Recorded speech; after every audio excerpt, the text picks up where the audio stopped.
This review is made possible by Inbound Motorsports. If you are looking to import a car, Inbound Motorsports is by far the most professional and detail-oriented importer I've worked with. Please check out their website or their Instagram up on the screen or linked in the description below.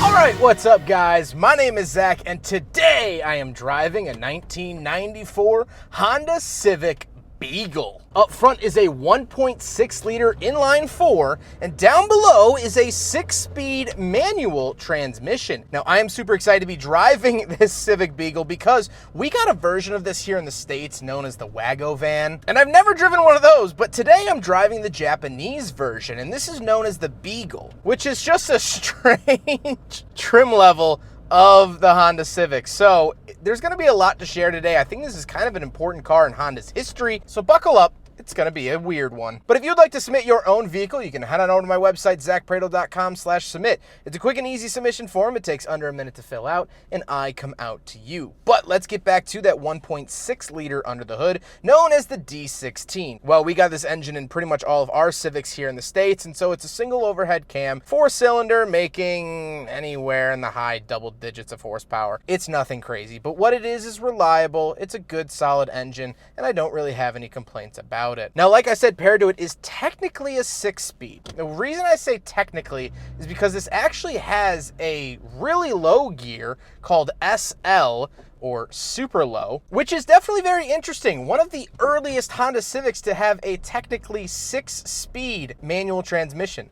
Very, very cool to see. Last but not least, this is all-wheel drive. So this is an all-wheel drive Honda Civic, which is something that we don't even get here today. They were doing this back in the mid-90s, and we're going to talk about how that plays in with the Honda CR-V a little bit later on. So how does it feel to drive a Honda Civic Beagle? Well, it actually drives pretty much like any other Honda Civic. It's not really a different or interesting experience, besides the fact that this is actually the first right-hand drive Civic I've ever driven, which is always a special and fun experience. But the engine is buzzy and light. It doesn't have too much weight to it. The shifter feels great. And overall, it's just a good, hearty Civic experience that we've come to know and love over the last 40 years. With that stuff out of the way, let's talk about the interior. Well, in front of me, I have 4 gauges. Off to the left is my coolant temperature and tachometer, and off to the right is my speedometer and fuel. That's it. Very plain and simple. Down below the gauges, we do have our hazard switch and rear defrost, as well as a dead switch off to the right. And even further below on the left, we have our fog light switches for the fog lights front and rear, as well as our headlight washers. So this actually does come with headlight washers, which is very, very strange and something we didn't see too much of in the American market. To the right of the steering wheel, we do have a climate control vent you can turn on and off, as well as our power mirrors and a coin holder. And moving out of the door, we have power windows.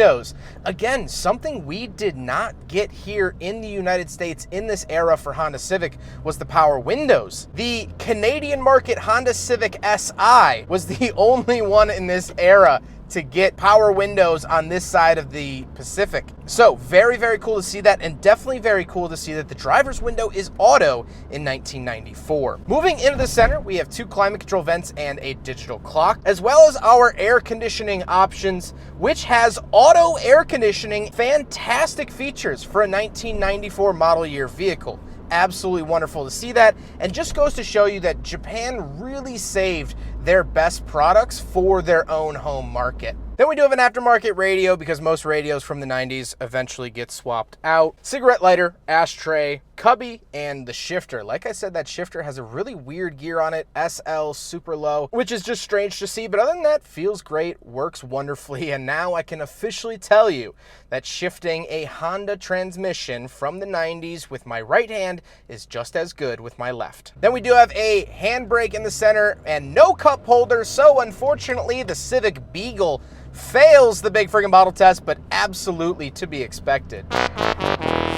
But then we gotta talk about the seats. The seats are nice and comfortable in that very 1990s sort of way. They're not expensive seats. They're not this taut leather that we would associate with modern luxury, but they are really plush. And honestly, this whole time I've been driving it, I've really been enjoying them. So very cool to see. However, speaking of seats, we do have back seats with a 4-door. So let's go do some back seat reviews. All right, so we're in the back of the 1994 Honda Civic Beagle, which is just such a funny name. But anyway, we're in the back. Space isn't at a premium, I guess. There's not a whole lot of space back here, but I am sitting up a lot higher than the driver, so there's a little bit of stadium seating going on. Honda would later use this in the Honda Element, where the rear passengers actually sit up a little bit higher. Nissan Pathfinder also does this, so it adds that nice little, feeling. The seats are kind of hard, and they are finished in the same fabric that you'll find not only on the front seats, but on the door cards, things like that. Really love this super retro style fabric. I think it just adds so much to the car, and I really truly love it. Other than that, nothing really to write home about besides the fact that I do have power windows back here. Power windows in a 1994 Honda Civic. We did not get that here. So very cool to see. However, let's hop into the very back. We'll take a quick look at the trunk and cargo space, and then we'll talk about the looks. Right around the back of the Beagle, it even says Beagle up here. And I do want to note, this vehicle has been improperly up-badged.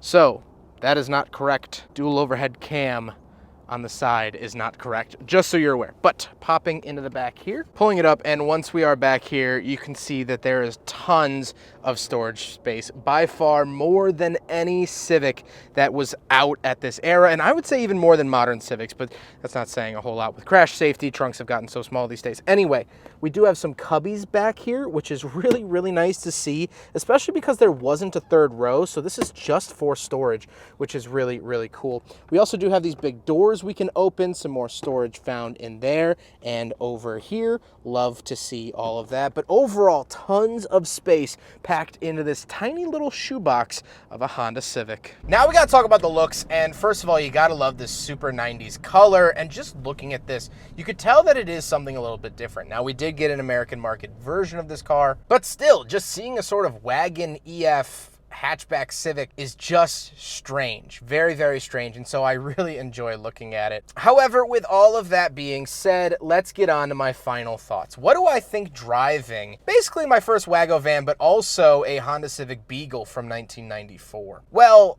I think it's amazingly cool. I really enjoy this experience, and it's exactly on brand with the other Hondas of this era that I've driven. I've driven a couple EFs, including the EF SI that I'll put at the end of this video, and I like it. It revs out fine. I like the D series, although it's not super powerful. It's a pretty reliable engine, and that's all I can really ask for. But then add on top that this is all-wheel drive, it's right-hand drive, it has that weird 6-speed. It's just such a cool and unique experience. But why did I say at the beginning of the video that it's an important car to Honda? Because this on paper just kind of looks like every other Honda Civic. Well, the reason it's so important is because at this time, Honda wasn't making the CR-V. Their famed all-wheel drive manual SUV, they weren't making at this time. And actually, they only had one SUV, which was the Honda Crossroad, which was a rebadged Land Rover. Honda did not have any SUVs in-house. And so when they built this, not only was this a cool version of the Civic, but it was really a public test mule for the CR-V. What they learned from the all-wheel drive system, what they learned from the manual system, what they learned from that D16, they ended up putting into the CR-V. And something that they learned was that the D16 doesn't really cut the mustard for a heavier vehicle. So they said, hey, what if we punched it up to a 2.0 liter? And so they did. They learned that through building and the process of making this car. And so that's why this car is so important, because this was a cornerstone of what helped produce the Honda CR-V, which is one of the best-selling vehicles here today. We might not have had the CR-V in the way that we had it if it weren't for this car. And so for that, the Beagle gets the tip of the cap from me. I hope you guys enjoyed the video. Huge thank you to Inbound Motorsports here in New Jersey for letting me take out their Beagle. This is such a cool experience. Inbound Motorsports has been beyond wonderful to work with. Not only have they been super pleasant and super knowledgeable, but they just have fantastic inventory, great customer service. They've worked with all of the big names. They recently imported a certain Countach and A-Class Mercedes, so you know that they're the real deal. They're the big guys, and I cannot thank them enough for letting me take this car out. But I hope you guys enjoyed the video. Don't forget to rate the video, comment on the video, and subscribe if you really liked it. Take care, guys.